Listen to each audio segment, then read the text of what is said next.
Hello everybody, welcome to Calls. This is the 2023 Valero Texas Open DFS Tactics show. As you can see, in honor of opening day being tomorrow, the fandom has come on for baseball. So looking forward to a very, very fun show with you all, talking about and looking at everything Valero Texas Open and putting some banter into the chat for some baseball. I'm going to love it. Which reminds me, we are going to be doing some baseball analysis starting tomorrow over on Twitch. So if you are interested in any baseball content, give me a follow over at Twitch. And we are going to try to start off the season on a high note over for baseball. But we are here mainly for the Valero Texas Open. A long show, probably. We got a lot of wind forecasts to look at, lineups to make, all of that good stuff. So let's get into it. All statistics provided tonight and every night are from FantasyNational.com. It is the best tool out there for your money. It's going to make you a much smarter gambler, much better DFS player. Go check them out. Simply well worth your investment. In the description to the video, there are links to all of my social media. This is Twitch, Twitter, and Instagram. Twitter and Instagram, where I post research throughout the week. I did so Monday afternoon for winners of the Valero Texas Open in the past 3 or so years. I only went back 3 years since the Valero Texas Open moved in the schedule. So if you want to see that research, give me a follow at those two places. Twitter is also where I post my betting cards. I'm absolutely going to be doing that after the show this evening. So if you want to see my betting cards week after week on the PGA Tour, give me a follow over at Twitter. And then, as I mentioned before, I'm going to be live on Twitch tomorrow. My link to the link to my Twitch channel is below. Twitch is where I do all of my in-depth research, as well as a lot of my non-golf content, such as baseball, a little bit of gaming. It's much more laid back. Music's going in the background. So if you are interested in that content, give me a follow over at Twitch. And then finally, we're live. Chat is open. Want to hear from you all. What lineup questions do you have for the Valero Texas Open? What are you going to make out of the forecast? Have you looked at it? How much do you know about it? What adjustments are you going to make with it? Who are you targeting? Who are you fading? Any lineup questions, as I mentioned, this player versus that player, player A versus B. And of course, with opening day being tomorrow, let's put in some fandom in the chat. Have a good time with that. So, we are going to try and get on the winning ways the week before the Masters. So let's figure out our strategies and our tactics for the 2023 Valero Texas Open. And we're going to start over at Windfinder, as we normally do on a Wednesday evening. And you can see from the super forecast here, there isn't a whole lot of a favor, at least in terms of what I see. Now, I fully admit that I am not a meteorologist. I don't pretend to be an expert in this field of study, but to me, it doesn't seem like either side has a significant advantage when talking about tomorrow. And yet a lot of the industry, a lot of the pundits, if you will, and I apologize, I'm going to center this camera just a bit. A lot of the industry seems to think that there's a Thursday morning favor. And I just don't see it. My guess is that they think the tournament might get pushed back, which means very soft receptive conditions. Sure, but the PM would get that as well. And when you look at Friday, sure, the stronger gusts are in the morning, but you have a complete wind change direction from Thursday morning to Friday afternoon. So essentially the group that is playing tomorrow afternoon is playing the same course. You see the cardinality of the wind here. It's south to north. But for the morning wave tomorrow, you are starting off more, say, east to west and, northwards up. But then by the afternoon, you are west to east. So you've got a completely different golf course. So I am not seeing this AM, PM, or the Thursday morning, Friday afternoon favor that a lot of the industry is. If you are, then use this to your advantage. This might be where I am wrong for the week. In addition to whatever biases that I have in the mixed condition model and all that stuff. But I'm not seeing a favor for Thursday morning, Friday afternoon like a lot of the industry is.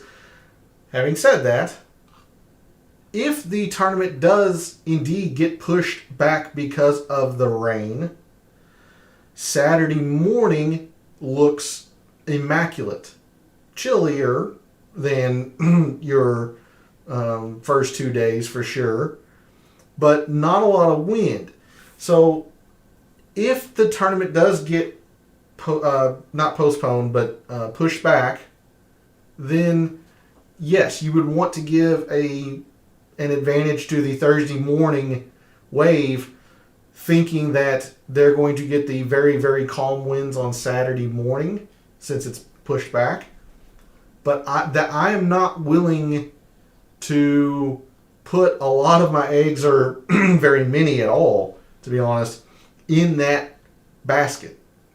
So I'm not going to be factoring any wind in my considerations except for the instances where I want a tiebreaker.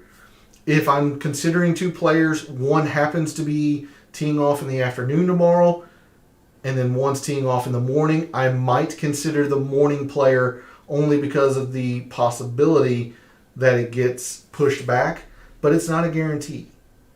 So that's what I have for you in terms of wind, and I'll keep this up, but the next update on Wind Finder comes very, very late, about 11:30 Eastern. So this is about as accurate of information as you'll have unless you're willing to stay up very, very late. So with that, let's move on over to Fantasy National. And I've went ahead and used the moderate and windy filter going back to the start of 2022. No matter where you are in the draw, you're going to be dealing with wind tomorrow. It all depends on if the tournament gets pushed back into Saturday morning, if you get less wind. But you're dealing with wind tomorrow, especially gusts. You're dealing with gusts Friday morning, and you're dealing with gusts and more sustained wind on Sunday. So because of that, sorry, I didn't mean to scroll. Because of that, let's just take a quick look at your top wind performers since the start of 2022. Those players are Chris Kirk, Hideki, Corey Connors, Scott Piercy, Alex Noren, Adam Long, Terrell Hatton, Emiliano Grillo, Alex Smalley, Matt Kuchar, and Ben Griffin. And before I get too much further, there have been 3 more field changes since Monday evening's show. Robert Streb, Davis Thompson, and Brian Gay have withdrawn. So make sure you make a note of that. If you have submitted early lineups, Robert Streb, Davis Thompson, and Brian Gay have withdrawn. You'll need to change your lineups around that.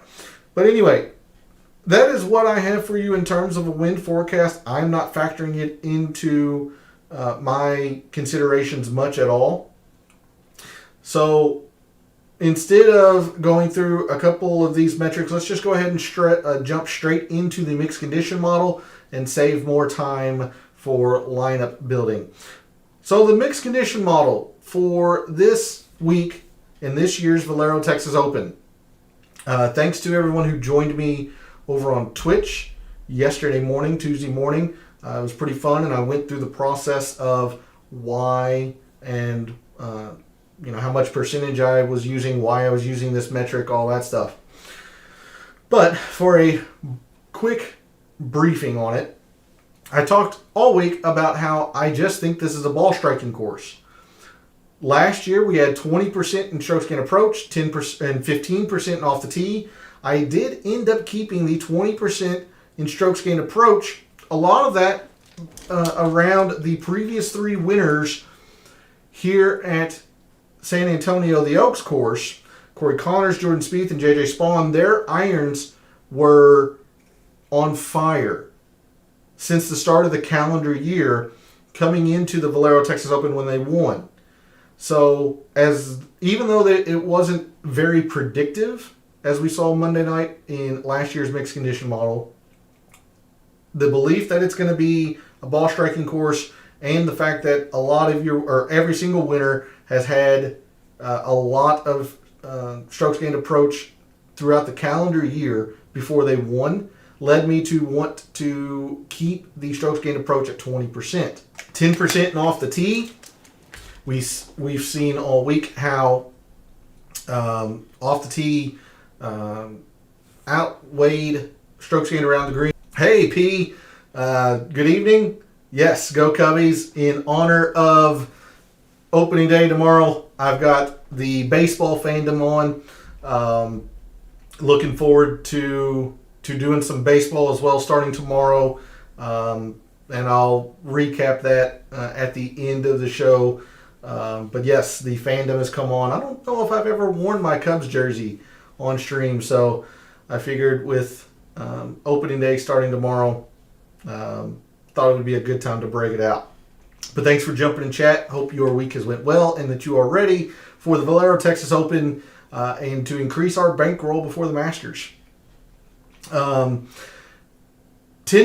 in Poa Trivialis putting. Again, this is the last course on the PGA Tour for the foreseeable future that has Poa Trivialis. I never saw anything throughout the week in terms of the Bermuda being dominant. I'm still under the impression that it is dormant, so we're going to be looking at strokes gained putting on Poa Trivialis.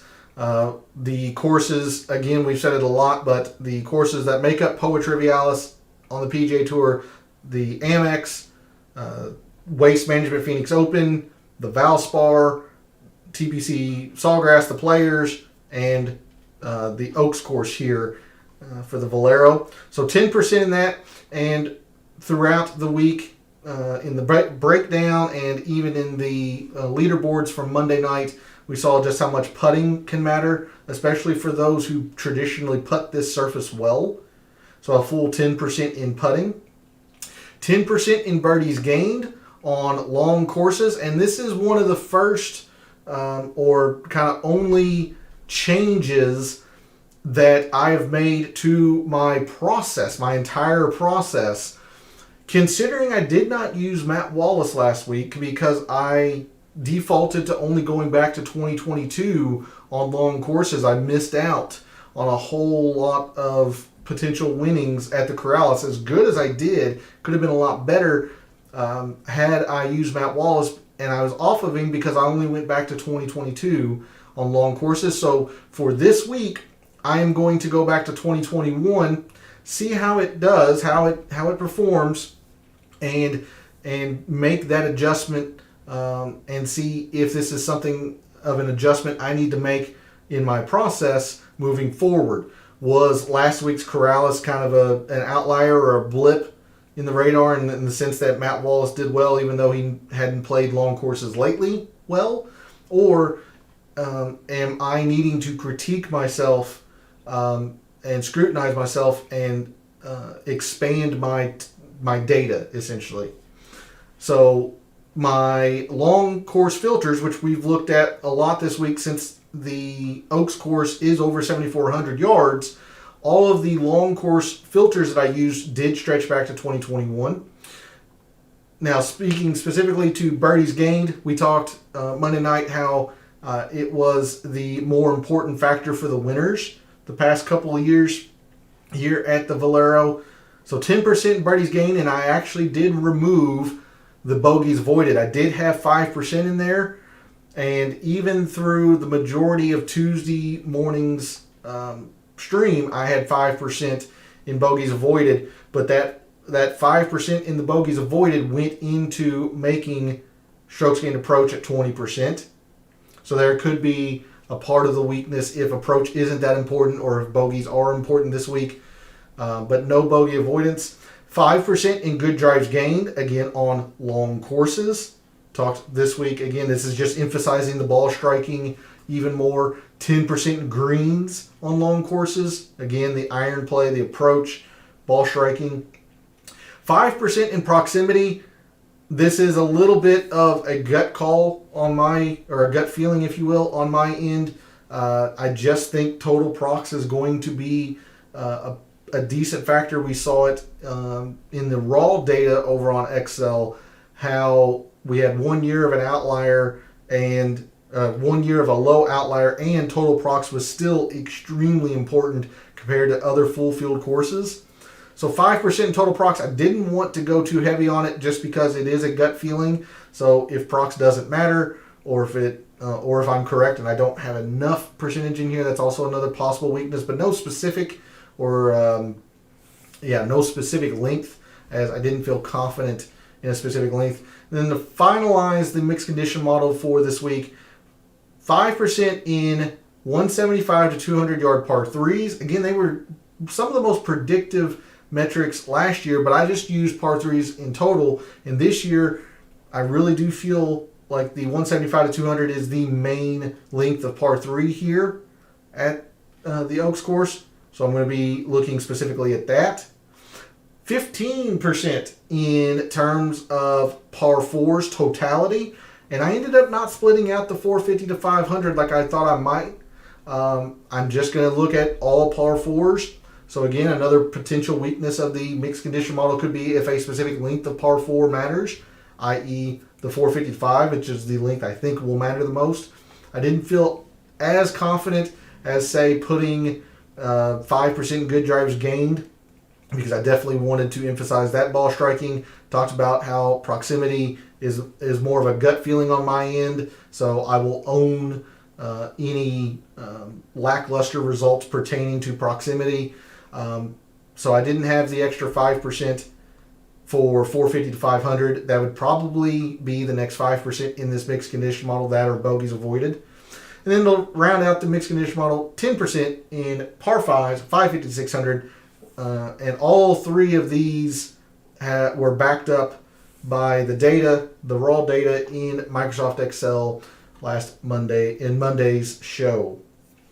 So there's a look at the mixed condition model that I have built for this week and the potential downfalls of it or biases that I have built into the mixed condition model. So let's go ahead, move on over to Microsoft Excel, reveal the rankings for the Valero Texas Open.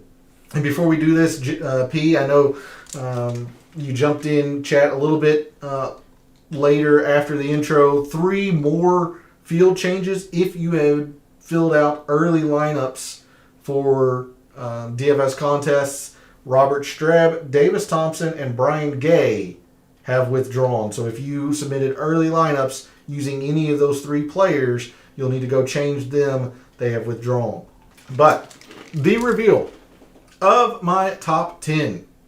And again, this is just purely in a numbers sense by the analytics over at Fantasy National, combined with my attempt at giving players a value based on previous course history and percent owned. So no wind factor into this, no AM PM draw, if you will, just purely by the numbers. My rankings: Corey Connors, the number 1 player this week. Chris Kirk, number 2. Ben Martin, 3rd. Siwoo Kim, 4th. Ryan Palmer, Aaron Rye, Matt Kuchar, Ricky Fowler, Terrell Hatton, and Nick Taylor round out my top 10. The biggest surprise for me, clearly, is Ryan Palmer. He has not played this event all that well. He's getting helped quite a bit by his low ownership. And the metrics really, really like him. He's at 7th in this field in totality based on the metrics and filters that I use. I don't think I would have him in my top 10, let alone my top 5. But the numbers are what they are. He is 10th in this field in approach. He's 6th in greens on long courses in the past couple of years. Really, he's only got a couple of bad statistics, the par 4s. He's not been great at this calendar year. And then all the way at the end, 5% in the par 3s from 175 to 200. He's been pretty bad at as well. I know that's off your screen, but he's been pretty bad at that. Otherwise, he's got some pretty solid metrics when looking at Ryan Palmer. So I was surprised. Again, at least in terms of natural thought process before looking deep into the numbers, I don't think I would have put Ryan Palmer in my top 10, but the numbers are here. Other than him, I like where this is at. Corey Connors has played this event spectacularly, former champion, number 1 in several different metrics, the most prominent being the greens and regulation gain on long courses. Chris Kirk, probably who I would pick to win this week if I was to pick just one player. Ben Martin, who's been playing fantastic golf lately and coming off a top 5 at the Corrales.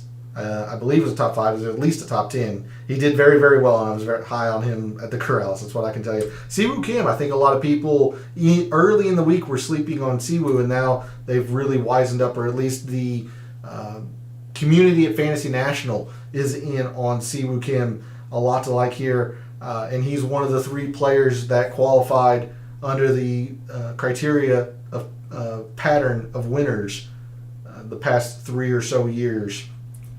Talked about Ryan Palmer. Aaron Rai, kind of sneaky. I kind of like Aaron Rai this week. Top 25 in irons. Again, the emphasis on ball striking. He's 5th in greens on long courses. 10th off the tee. Again, a lot of that based on fairway. And you don't need distance here, so you want accuracy. Really like Aaron Rai. Kuchar, Fowler, Hatton, and Nick Taylor rounding out the top 10. Enough with the rambling and why players, why I agree or disagree with them being in the top 10. Let's go to the price board and start dissecting where we think we can accrue some value, fade some players, pivot to players, all of that good stuff. In the 10Ks this week at the Valero, we have 4 players. We have Tyrrell Hatton, Hideki Matsuyama, Ricky Fowler, and Corey Connors. Even though Hideki is 17th in my mixed condition model, I'm going nowhere near Hideki, and you see a lot of the community at Fantasy National is doing the same. I can't speak for their reason why not. He cited a neck injury. Whether that's true or not, I don't think we'll ever know. But he cited a neck injury on the 3rd day of pool play at the match play. He withdrew from this event mid-round, in the mid-second round last year. And with the Masters next week, any less than 100% from Hideki Matsuyama, and he's going to withdraw. And I don't blame him, since the Masters is next week. So I don't want any part of Hideki. It's just way too much risk for my liking. Otherwise, in the 10Ks, I like all 3 of these guys. Of course, Corey Connors at 17.5%. I'm not going to be able to get away from that chalk. Number 1 in my rankings. We talked about all of the things that he's been very, very good at. And for as much as he is a subpar putter, is what I would say, he's actually pretty good in relation to this field on this surface. So I really like Corey Connors this week. Ricky, the whole narrative of he has to win to get into the Masters, all that stuff. He has not played this course spectacularly in the past 4 years, but the irons, a complete resurgence in his irons, top 20 in par 4s. Ricky is the 3rd player that qualified under the pattern of criteria from what I posted Monday over on social media. So just again for quick review, the 3 players that qualify under the criteria: Ricky Fowler, Siwoo Kim, and Chris Kirk. So yeah, I mean, Ricky is somebody that I've targeted all week. I think he should play well here this week. I don't know if I would say win, but I think he'll play well. Tyrrell Hatton's a little bit sketchier for me. I still don't have any problem going up to Tyrrell Hatton to get some exposure to him. He has not played this course, and generally course form is a decent factor here. So that doesn't mean he won't like the course. He just never played it, so we don't know. He is the top iron player in this field, top 5 in par 4s, 3rd off the tee, and 3rd on Poa Trivialis putting as well. So the metrics, as you can see, analytically, he's the number 1 player. He's getting hurt by the fact he's never played this course. I don't mind Tyrrell Hatton. I'm much more comfortable going to these 2 because I'm much more confident in these 2. But I still don't have a problem with going to Hatton. So in the 10Ks, for me, I think I'm going to go Corey. I know I'm going to go Corey Connors number 1. That's pretty clear number 1. He's number 1 in my rankings. And the ownership, while I think it ends up being more than this come lock tomorrow, I'm still ecstatic that it's showing 2% less than Ricky when I am much more confident in Connors than I am Ricky. So I'm going to go Connors number 1 in the 10Ks. I'm going to go Tyrrell Hatton number 2 only because of the fact that I get 5.5 projected less ownership than Ricky. I think Tyrrell Hatton will be fine this week. I do. So it's really close between Tyrrell Hatton and Ricky Fowler, but I'll go Tyrrell Hatton 2nd in the 10Ks. Ricky 3rd. Nothing wrong with Ricky. I'm going to use plenty of Ricky. It's just 19.5% is a whole lot of chalk, so just be mindful of that. But Ricky 3rd, and I want no part of Hideki. Hideki is a clear 7th out of these 4, if that tells you anything. Moving to the 9Ks, we've got Siwoo Kim, Davis Riley, Chris Kirk, Matt Kuchar, and Ryan Fox. So Taylor Montgomery, Siwoo Kim, Davis Riley, Chris Kirk, Matt Kuchar, and Ryan Fox. Not a lot in the 9Ks in terms of players. Siwoo, one of the players that qualifies in the pattern of winners. I really like Siwoo. 22% or 21.5% is a whole lot. So any lineup that I make is not going to have Connors plus Siwoo. I'm going to try to avoid a Corey Connors plus Chris Kirk start, but Chris Kirk only being 9,300 is pretty darn appealing for me, especially since Chris Kirk is number 2 in my rankings. Taylor Montgomery, I think, is going to be pretty good this week. Again, around Poa Trivialis, he's 2nd in this field in Poa Trivialis putting behind Tyrrell Hatton. Look, the greens have been bad. The approach has been bad. I think he'll be fine, but there is plenty of reason here if you want to be off Taylor Montgomery. But sub 9% is pretty low ownership on a player that can just pop because he has the putting prowess. Davis Riley getting a lot of love. He's only played this once, so I don't want to say he hates the course. He only played it once. He could have had a bad week. But there are a few metrics here that are a little bit worrying to have on 15% ownership. The greens, when it's long, greens regulation gained, not the best. He's just generally not the best on long courses, especially with getting birdies. 75th. In the par 3s, he is 98th. There you go. 98th in terms of par 3s. Now, the proximity, if it does matter, is very, very strong. So 15% on Davis Riley is a little bit high for my liking. I know I've seen a lot of win wagers or people including Davis Riley on their win ticket. I think I'm comfortable saying that Davis Riley is going to be a fade. I might have him once or twice, but I'm not going to use a whole lot of Davis Riley. I've got a little bit of concern. I'd be much more comfortable going to Taylor Montgomery, especially since I believe and know in that putter. Kuchar, as much as he's a short game course player, he's just played this event well. Coming off a very good match play as well. A little bit chalky, but again, behind, or just like Taylor Montgomery, 5th in putting on this surface. Top 15 in both birdies gained when it's on long courses and in par 5 performance in this field. So I like Matt Kuchar. 15% is a little bit heavy. I expected he would be pretty popular, so it's about what I kind of expected. Look, I'll go to Matt Kuchar some and I'll avoid him some depending on how chalky the rest of my lineup looks. If I feel like I have enough uniqueness, I have no problem using Kuchar. But for the same reasons, like I'm trying not to use too much of Connors plus Kirk. I don't want to use too much Connors plus Kuchar. But I'm much more confident in Chris Kirk than I am Matt Kuchar. So I will comfortably eat the 2% more in Chris Kirk. And come up to Chris Kirk than I will use Kuchar. Ryan Fox, decent at the match play, 2-1. Or 2-1-0, I should say. He's not played this course. He's getting prepped for the Masters. Everything says he should be pretty good. At 11.5%, top 30 in par 4s. He's top 20 on Poa Trivialis. It's a few amount of rounds, but he is top 20 on Poa Trivialis, top 5 in par 5s.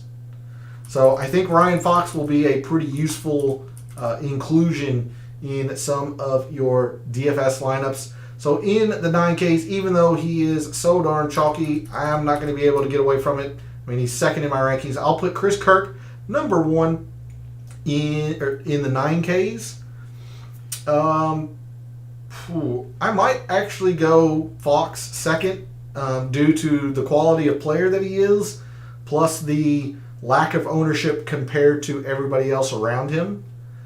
Do not sleep on Siwoo Kim. I think you need to use some Siwoo Kim. Just be careful using Siwoo Kim with a Corey Connors or a Siwoo Kim with Chris Kirk because they're going to be so chalky. But I do think Siwoo Kim is going to be pretty good this week. I like Taylor Montgomery. So I'm going to use everybody in the 9Ks most likely. If I don't use Davis Riley, I won't be upset about it. I'm going to try to use him once just to have that little bit of exposure to him. But if I don't have him, I'm comfortable rostering everybody else in the 9Ks. Moving to the 8s. JJ Spawn, your defending champion. Alex Noren, Ben Griffin, Christian Bezuidenhout, Matt Wallace, Thomas Dietrich, Cam Davis, Adam Schenk, and Nikolai Højgaard. Well, let's cover Højgaard first. I know quite a bit of the community was asking about him last week, and there wasn't too much to go on him. We had a little bit of data, but not a lot. He clearly plays very, very well at the Corrales, another long course. So again, the metrics look pretty good. He's top 20 in par 4s, 10th in greens on long courses, 20th in birdies on long courses. So if you're wanting to ride or go back to back with Nikolai Højgaard, I don't have a problem with it.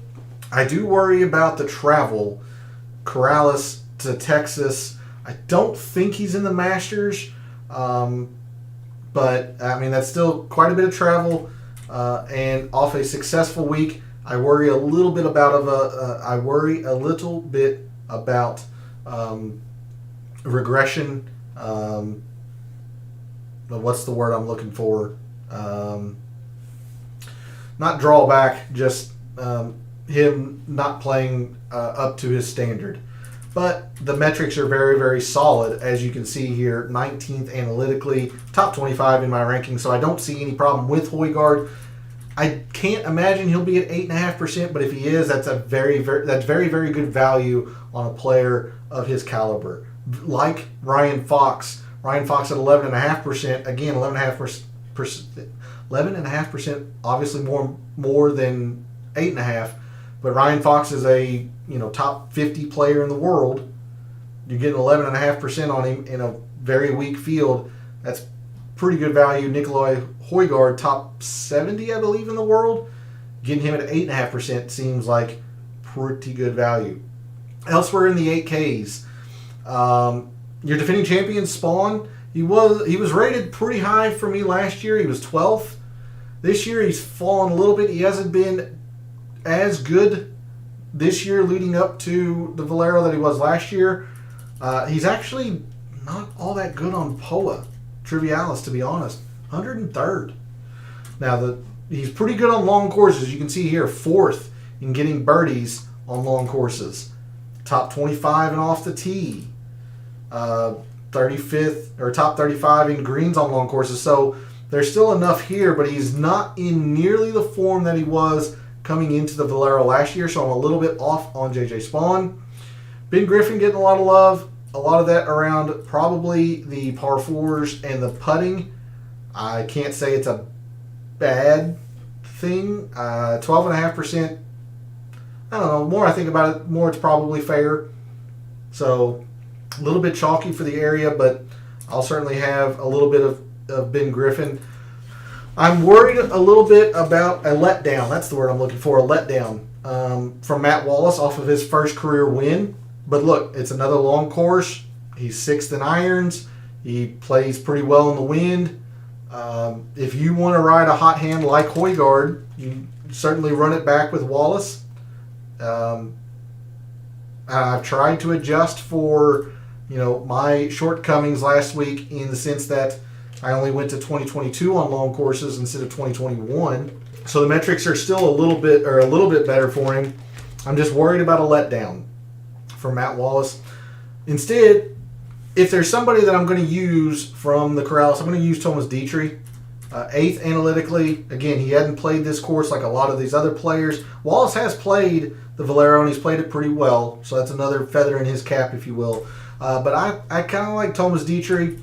3rd in par fours, and we saw in the leaderboards or prior leaderboards Monday night how important the par fours can be here, especially for your winners. The irons have been fine, not spectacular, but fine. Putting is fine, not spectacular. He's also been pretty good in procs. He's top 25 in total procs of the players in the field this week. I like Thomas Dietrich. Cameron Davis is getting some love. I'm not there. Generally, I like Cameron Davis on easy courses, and while historically the Valero has been easy, it's gotten more difficult the past 3 or 4 years. So the easier you think the Valero plays this week, the more you need to consider Cam Davis.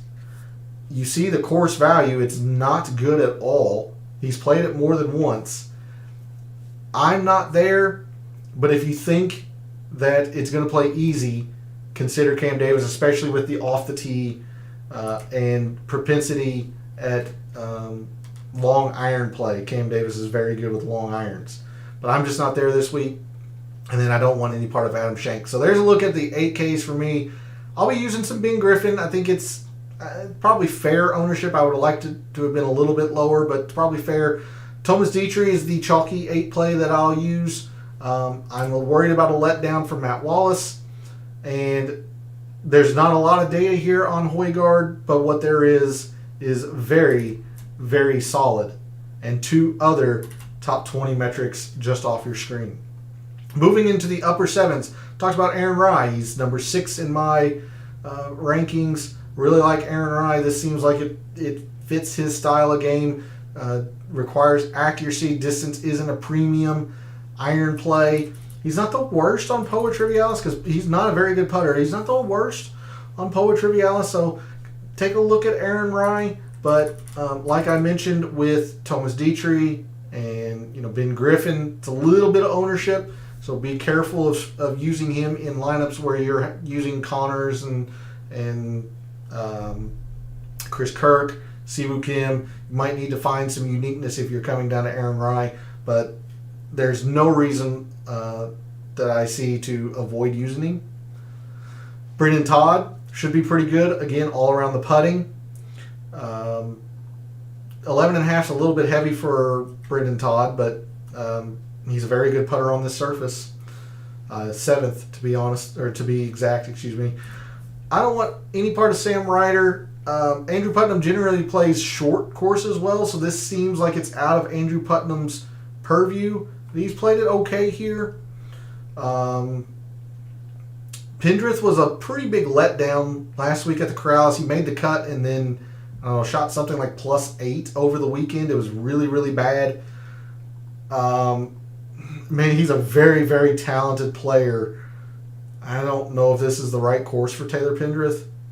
Anytime you're thinking about greens and regulation and ball striking, even though he had one horrendous performance last year, but Alex Smalley, 3rd in greens when it's long. There you go, my big head out of the way. 3rd in greens when it's long. 12th in off the tee. Again, all of this emphasis on accuracy. Par 4s has been good. Approach has been good. Take a look at Alex Smalley. I would not be scared off by the course value. Now, if he plays it poorly this year, then we know this is just a course he doesn't like. Nick Taylor getting a whole lot of love. 13.5% is just too much for me to like Nick Taylor. I like the player. I don't like the ownership. That's how I'll phrase it. I like the player. Don't like the ownership. Instead, I'll come to Brandon Wu for 100 less and half the ownership. He's better in irons than Nick Taylor. He's still been very, very good at par 4s.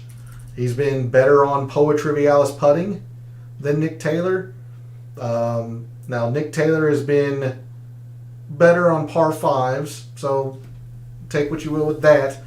But Nick Taylor has a few kind of these off-green or kind of middling statistics here in terms of off the tee, putting, birdies gained, whereas you come to Brandon Wu, they are good to very good. Can't call them elite, but good to very good. So I think I'll gravitate more towards Brandon Wu, and he's never played this course, so we don't know if he likes it or not. This seems like a course he would like. Wind, kind of windy. He played very well at Vedanta last year, which is a kind of similar style course, longer, more open, breezy. So take a look at Brandon Wu. Let's see. Anybody else up here in the upper 7s stick out to me? Not really. What I have for you in terms of upper 7 price board, I like Aaron Rai, Brendan Todd around the putter. Probably won't be a bad play. Nick Taylor's just getting a little bit too much liking for my liking. 13.5% is quite a bit on Nick Taylor. I like the player, don't like the ownership. I like Smalley's ball striking, so take a long look at Alex Smalley. And I really like Brandon Wu, considering he's only at 7.5% ownership. I think he'll be pretty good this week. Moving to the low 7s. Let's start off with Sam Stevens. I've been very, very high on him for a little while now, especially on those alternate field events. He's actually been playing pretty darn good. The results just don't show it because he's falling apart on Sundays. The irons, they're okay. Maybe even good. They're not great by any means. But greens on long courses. Off the tee, again, a lot of it on accuracy. Now, his very few rounds, admittedly, don't want to say he's a bad putter on Poa Trivialis. It's a small sample size, but what he has shown has been very bad. So, could be a reason to be shy. I'm going to play the ball striking narrative. 4th in birdies gained when it's long. 8th in total procs. Again, the off the tee, the greens. And I will bank on the Poa Trivialis being small sample size and him rolling in a few putts. That's just the way I'll roll with that for Sam Stevens, so I like him. Nick Hardy was okay last week in Corrales. Wasn't spectacular by any means. You see, he's only played this event once, like Alex Smalley, so I wouldn't be too concerned with the course value. However, he has not been good at par 4s this calendar year. Nick Hardy's a talented player, but until he improves this, I think I would be a little bit more cautious with. Eric Cole, somebody that I was very high on at the Honda, came through for me, and then tried to back him up at the Players, and it didn't go so well. But again, top 10 in irons and top 15 in par 4s. And he's been very good on this surface, Poa Trivialis. So take a long look at Eric Cole this week. Nate Lashley, somebody that was very good last week, should be pretty good this week again around long courses. 12th in greens, 4th in birdies, 11th in good drives gained on long courses. Take a long look at Nate Lashley. But the one player that I want to bring to your attention that we haven't talked about because he wasn't quite in my top 10, Erik van Rooyen. This is my bold suggestion for the week, or my biggest gut feeling. I just think Erik van Rooyen is going to play well. He was T14. I think it was last year. It might have been in 2021. He's only played it 1 year, but it was a T14. The irons are coming back around. 26th off the tee, so damn near top 25. He's not a disaster on this surface. So this is just a gut feeling. I'm pretty high on Erik van Rooyen. I would be happy if he's at 7.5%, and I'm going to go, and I'm going to lose if Erik van Rooyen plays poorly. So just like if Davis Riley plays well, I'll lose, since Riley is a fade. I can't say full fade, but fade for me. If Riley plays well, I'll lose. If Van Rooyen does not play well, I will lose. But I really want to highlight Erik van Rooyen. I think this is a good setup for him. Luke List should be pretty good. Again, emphasis all on the ball striking. We know his putter is complete garbage. We know that. Number 1 off the tee. Top 15 in greens on long courses. 8th on par 4s. This is a ball striking course. Luke List should be okay. Although he hasn't played all that great in 2023. But again, if you want to believe the ball striking course narrative, take a look at Luke List. If you want somebody that is more ball striking and is in better form than Luke List, take a look at Will Gordon. Will Gordon, again, only played it 1 time, so don't get too hung up on the course value. Top 20 in irons, top 20 in greens. Now, just like Luke List, smaller sample size. It's not a small sample size, but smaller.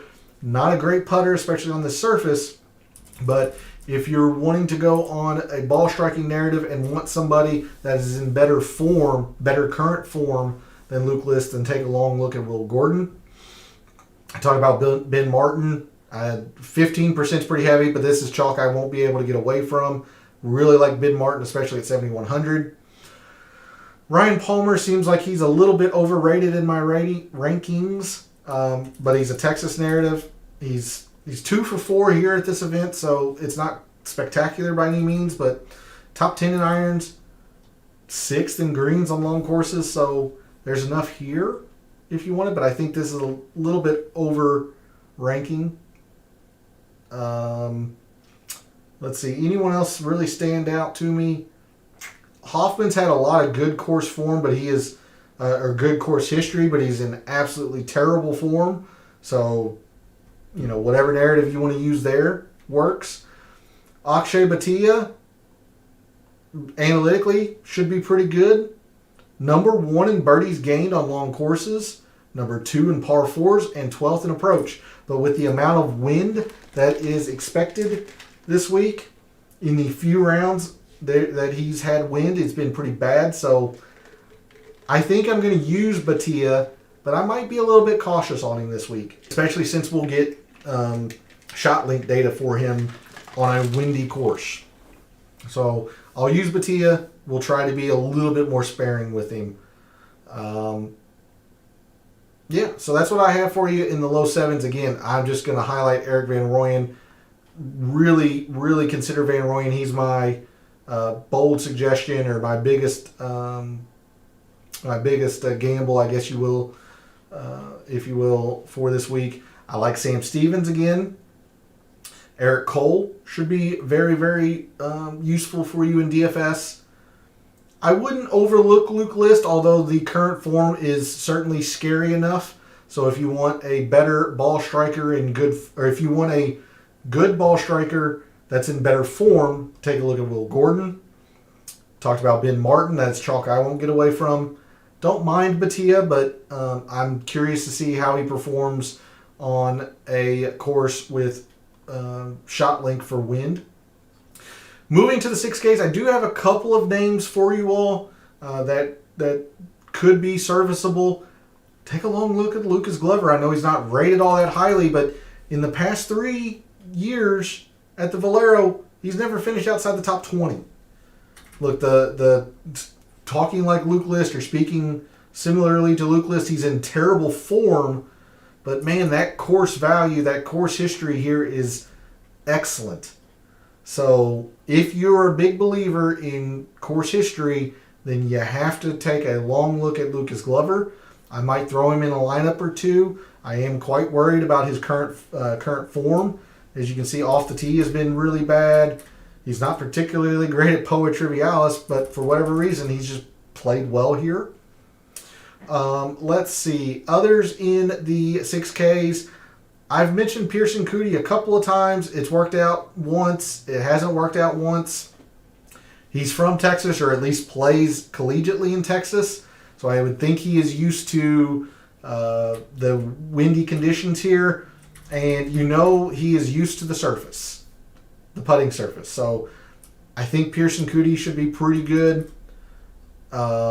Scott Piercy, again, with the wind. Now, he hasn't played this event all that well, but the iron play is there. He's always been very good in the wind. Top 25 in par fours. You can take a look at Scott Piercy. Kevin Chappell is a former champion of this event back in 2017 or 2016, but he is a former champion, so he does know the course and has played it very well in the past. But the lowest I'm going to suggest to you all is 6,700, like Kevin Chappell, but the first name I'll mention is Troy Merritt. All of Troy Merritt's appeal is in putting. He is one of the better putters on Poa Trivialis. He has shown he was top 5 here last year.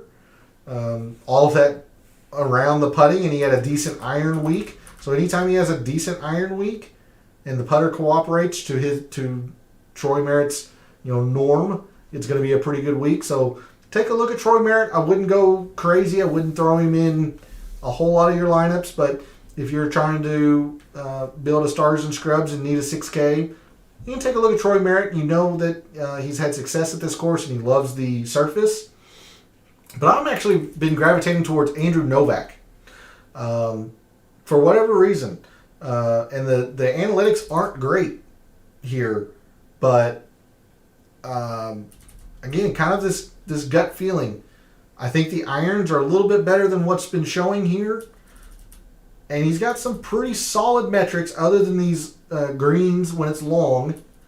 He's got some fairly solid metrics for being in the 6Ks. Again, top 40% in the field in par 4s. Top 40 in general putting on this surface. Around that same percentage in birdies gained on long courses. So I don't hate Andrew Novak. And he's probably the player that... if I'm coming down into the 6Ks, I've been using the most. As you can see, his projected ownership, this is where I'm gaining a whole lot of uniqueness. If there are lineups that I'm throwing in a Connors and a Kirk, or heaven forbid a Connors and a Siwoo Kim, then I'm coming down to Andrew Novak to really gain that uniqueness. I'll have to fire fellow Cubs fan Doug Gim at 6,800. Yeah, I mean, Gim, he was very good at the Corrales. Things aren't lining up great for him, at least analytically this week. All of that probably due to the fact that he's not a good putter in general, but he's been really bad on this surface. He's not been good off the tee. He's a much better ball striker. He's a much better iron player than what he has shown in recent form. But until that comes back, I think I'm going to have to stay away. Yeah, I mean he's okay with greens. You're right in the sense that birdies gained and good drives gained, both being top 50 on long courses for somebody in the 6K is fairly promising. Until he shows or he comes back to life with irons, I'm just always going to be cautious on Doug Gim. I was just really high on him last week because it was the Corrales. It was a full alternate field event. Ray, thanks for jumping in chat. Why am I not on Adam Schenk? Well, all right. So Schenk, the course value, not great, and even though it's only been, it's not the biggest factor at the Valero. It is somewhat a factor. For example, JJ Spawn, Corey Connors, Jordan Spieth, they had all had top 25s or maybe top 26s at the Valero. Without, I don't know it offhand, but this course value doesn't say that he's had a whole lot of success here. The irons have been pretty darn bad, and I've got a big emphasis on ball striking this week.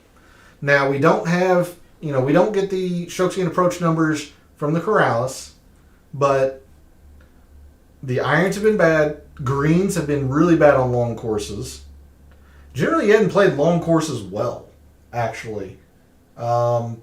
Let's go back to Fantasy National. I will remove the wind. I'll add long courses, and then I'll fix the vision for you. Long courses. There's that. Let me fix the vision for you since I'm looking at it anyway. And again, I'll go back to 2021. That was a part of my downfall at the Corrales last week. So I'll expand on the timeline. Adam Schenk, a little bit better than in just 2022. So, okay. Yeah, I don't know. Again, the irons haven't been great lately, and I'm just emphasizing ball striking this week. Bring up Schenk. Gained 1.5 at the Valspar. Oh, I thought he was at the Corrales last week. I guess he wasn't. But, I mean, you see all these events lately that just haven't been good with the irons. He just has not been good with the irons lately. How is he on this surface? I'm going to have to go back to... pretty decent on this surface, 47th. So, if you want to believe in a putting thing with him, that's fine. There's just too much here that I don't like with Schenk. The long courses, even going back to 2021, he's not been great at greens. He hasn't been good at good drives gained on long courses. He has been taking advantage of the length of the par 5s here. But especially in the 8Ks, somebody like Højgaard has a lot better metrics. Now, he's not played this course, but, 6.5 versus 8.5%, not too much of a difference. So I like Højgaard a lot more. I'm pretty confident in Thomas Dietrich being pretty good this week. Don't mind going to Dietrich. So, I'm just not there with Schenk. Not great off the tee. A lot of it around just he hasn't been good ball striking. So if you think around the green is going to be more important this week, sure. But I don't see it being as big a factor. Here, 4 straight years in recent form because of Valspar. Yeah, no, sure. We were just over there. I'm going to go back. I forgot to take a look at it when the vision wasn't skewed. Let's take a look at his Valero. Okay, so he did top 10 3 years ago, the year Corey Connors won. Dang it, you can't see it. So his 4 appearances, T58, T7, then miscut, missed cut. So he's 2 for 4. He does have one high finish there. Okay. Yeah, I'm just not there with it. The ball striking. But if you use him and you do well, this is where we're gonna, we'll be different this week, Ray, on that, and I will have no problem admitting when I can be wrong. But yeah, I'm much more on the line of thinking of Højgaard. Even though we don't have a lot of data on him, I do like what we have. I'm pretty confident in Dietrich. Even Ben Griffin. 12.5% is a little bit high for my liking, but I still like Ben Griffin. All right, so there's a look at how I feel about the various areas of the price board. Let's move to making some lineups. We'll start with tiers. Tier 1, we have Tyrrell Hatton, Hideki Matsuyama, and Ricky Fowler. To me, even though he's the chalkiest play, I think it's Ricky Fowler in Tier 1. I like Ricky a lot this week. If you're wanting uniqueness, go Tyrrell Hatton. I do think he'll be pretty good. I just don't want any part of Hideki, but I'll go Ricky in Tier 1. Tier 2, we have Corey Connors, Taylor Montgomery, Siwoo Kim, Davis Riley, and Matt Kuchar. I hate to be chalky 2 straight tiers in a row, but Corey Connors is the number 1 player in my rankings. I'm very confident that he's going to play well. He won in 2019. So give me Corey Connors in Tier 2. If you're looking for some unique options, I still think Taylor Montgomery is going to be pretty good around the putting. And Matt Kuchar has always played this course well. So, if you're a big believer in course history, take a long look at Siwoo or Matt Kuchar. Give me Corey Connors in Tier 2. Tier 3, Chris Kirk, Ryan Fox, JJ Spawn, Alex Noren, and Christian Bezuidenhout. Well, this quickly becomes a 2-man tier for me, Chris Kirk or Ryan Fox. I think Ryan Fox is very, very interesting for tiers, but give me Chris Kirk. I'll just go chalky 3 straight tiers in a row and get my number 8, my number 1, and my number 2 player in my tiers lineups. So yeah, I just give me the chalk there, and I'll find my uniqueness elsewhere in the tiers. But I think it's between Kirk and Fox pretty clearly in Tier 3. Give me Chris Kirk because I'm very, very confident he'll play well. I don't hate Ryan Fox, though, if you need the uniqueness. Tier 4, Ben Griffin, Matt Wallace, Thomas Dietrich, Cam Davis, Adam Schenk, and Brendan Todd. Well, knowing that I'm very, very chalky, I cannot afford to take Thomas Dietrich as much as I want to in Tier 4. I think Thomas Dietrich would be all around the best choice. But since I have taken 3 straight chalky options in the first 3 tiers, none of these are really getting ignored except for Schenk, and we just talked at length about him.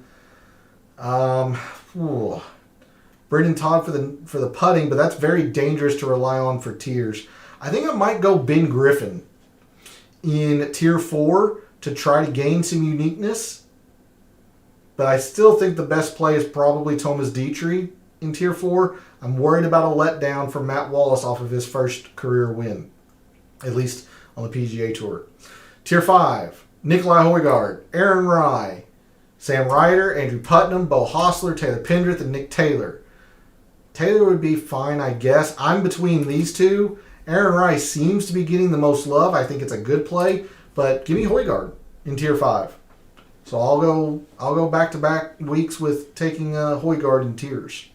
Because I mentioned him that he was a very interesting option last week. I think he's my preferred option, again, only because I took so much chalk in the first 3 tiers. If you can afford to take some chalk, I do think Aaron Rai is going to be pretty good. Lastly, Tier 6, Joseph Bramlett, Kramer Hickok, Austin Eckroat, Akshay Bhatia, Charlie Hoffman, Padraig Harrington, and Lee Hodges. Yeah, my head's not in the way. Good. If you're a big believer in course history, take a long look at Charlie Hoffman. He's got a couple of runner-ups previously here, but he's in no current form at all. Bhatia is probably the most chalky option but he's probably the best option. I also don't hate Joseph Bramlett. We didn't talk about him much in the price board. He's been very good off the tee with the greens. It's just Bramlett is a horrendous putter on Poa Trivialis. So that could be a really big downfall. Tier 6, I guess give me Batia. Not in love with it. I don't really like a whole lot in Tier 6 as it is. To me, it's between Bramlett and Batia. I'll go Batia. All right. Let's look at some tiers lineups. Let's make some lineups for Classic. See how our fellow contestants are generally building their lineups and see how we can maneuver around them. So if we're going to try to build some of these chalky lineups, the most projected owned player in the 10Ks right now is Ricky Fowler, and it looks like they're following it up with Siwoo Kim. That's quite a bit of pricing. Nobody in the 6Ks is getting a whole lot of love. It looks like Batia at 10.5 is where a lot of our fellow contestants are bottoming out. Lucas Glover is getting some amount of love due to all of his previous course, performance. But it looks like majority of contestants are bottoming out at Batia. Let's see. Looks like Aaron Rye probably getting inserted into this. Leaves us 7,600 per. That could be Nick Taylor. Actually, Ben Martin is getting a whole lot down here, which means we would have enough for 8,100. No one at 8,100. If they're going Brendan Todd, maybe. This is 300 over. Oh, you can go to Chris Kirk. So that's leaving 100 on the table, but there's a look at perhaps one of the more chalky lineups in your big GPPs, going Fowler, Kirk, Dietrich, Rye, Martin, Batia, 15.5% or so. If your fellow contestants aren't going into the 10Ks, they're probably going something to the effect of Siwoo Kim, Chris Kirk. Try to use some different names here. Matt Wallace, if I could spell.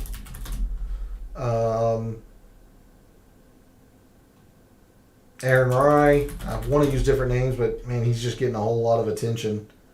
76 is Taylor. So that would be like Nick Taylor and Batia. Is there anybody else at 7,000 that's getting any kind of attention? Bramlett at 71. Okay. So a little bit of the same types of people, but right around the same ownership. If our fellow contestants are not going into the 10Ks, they're going Siwoo Kim, Chris Kirk, and then something like Wallace or Dietrich, Rye, and then on down. So how are we going to combat that? Well, I've given you a couple of 6K plays that I really like. I mentioned Lucas Glover, although he's the most chalky 6K option right now. I also don't hate Andrew Novak. I talked about Troy Merritt for the putting as well. I'm going to use Novak for whatever reason. I've just been kind of gravitating towards Andrew Novak. And this frees me up to not only pricing, but in terms of ownership as well. So now I feel like I can afford to go Corey Connors and Chris Kirk. I don't think I'd be able to afford a Thomas Dietrich in this, but I absolutely will throw in Højgaard. And I'm still at 8,000 per player because I was willing to go into the 6Ks. There's another low 7 in here, Eric Van Rooyen, that I'm very, very high on. We can throw him into this. Now we're at 8,700 for our last player, who is Ben Griffin. Okay, a little bit more chalky, but still we have the same type of top end, Corey Connors and Chris Kirk. that the chalky options had. Nikolai Højgaard coming off a pretty big, very good performance at Corrales. Very, very high on Erik van Rooyen. Speculative with Novak, sure, but gaining my uniqueness, gaining some leverage by going into the 6Ks. Let's see. Another way we can combat this, if you want to be maybe super balanced, maybe start your team with Chris Kirk and then go like Ryan Fox. Skip Kuchar and go Ryan Fox. Højgaard would have fit in this as well. Maybe Thomas Dietrich might not be too terribly chalky for this. In fact, I'm just going to throw in Højgaard into this as well. Still leaves us 7,600 per player, basically. Brennan Todd should be pretty fine. At 70, where'd he go? 79. Sam Stevens, 7,400. Seems like he'd be pretty good. Brandon Wu, somebody I think will fit this course pretty well. So we'll throw in Brandon Wu and Sam Stevens. And you still have $400 to maneuver around looking at this balanced type build. A little bit more on the chalkier side, but again, that's just using Kirk and Dietrich. Whereas if you're willing to, say maybe go to a Taylor Montgomery or, let's see, elsewhere that I kind of like. Not a whole lot in the upper sevens that I like. It's been more in the, the 75 with Brandon Wu, 74 Sam Stevens, Eric Cole 73. I feel like you can probably build a lineup with 3 low sevens. I'll use Ben Martin again because he's third in my rankings. I'm gonna use Ben Martin even though he's so chalky, but I can find some uniqueness up here. Again with the Erik van Rooyen, I'll try to use different names. Maybe Will Gordon, 9.5%. Eric Cole, 8.5%. So let's try that. We'll go Will Gordon, Eric Cole. Now we're at 9,500 per. If you want to still continue to try to gain uniqueness, I still think Tyrrell Hatton's going to be okay this week. You go Tyrrell Hatton, maybe not Connors. Taylor Montgomery, 76, that's Nick Taylor. Alex Smalley, who I don't mind at all. Again, hovering right at that 11% mark. It's a little higher than I would like, but it's still not the 15.5% that we were seeing from some of those chalky builds. And you can absolutely come off Ben Martin, who is contributing a lot of this ownership here. Are we back? I think my OBS crashed. I'm hoping we're back. But as I was saying, those last two lineups are feed cut out for a minute. Yeah, apologies. My OBS must have crashed. I don't know what the last thing you all saw was, but those last two lineups that you all saw, I'm hoping you saw did you all see the balanced build where I bottomed out at Ben Martin, used Tyrrell Hatton and Taylor Montgomery? Did you all see that balanced build look of a lineup? If not, I can put that back on screen real quick. Sorry about that. I don't know. Like I said, my OBS just kind of crashed. YouTube censored the best lineup. well, we'll try it again. Okay, yeah, you saw it. Okay, very good, P. That's funny. Yeah, that's how I've been maneuvering around the chalk that seems to be up there. Again, I'm not anywhere near Hideki. It's way too much risk for me. If you're willing to take that risk, you're going to gain a whole lot of uniqueness on people and leverage. But the withdrawal risk for me is way too much. We'll remind you that tomorrow over on Twitch, I might put it on YouTube or might be live on YouTube. I haven't decided yet since it's opening day, but it's opening day for baseball, so we're going to be doing a whole lot of research for baseball. I've went ahead and reserved my spots and contests for opening day tomorrow. Going to be looking at a whole lot of metrics, hopefully predictive analytics around the lineups and matchups tomorrow. So should be fun. Looking forward to opening day starting. But I think that is going to be it for the show this evening. P and Ray, thanks for jumping in chat as always, as you all always do when you're able to make the show. Thanks to everyone out there who tunes in, watches, listens, supports the channel by liking videos, commenting, and subscribing. Please comment below any wagers that you have for the Valero.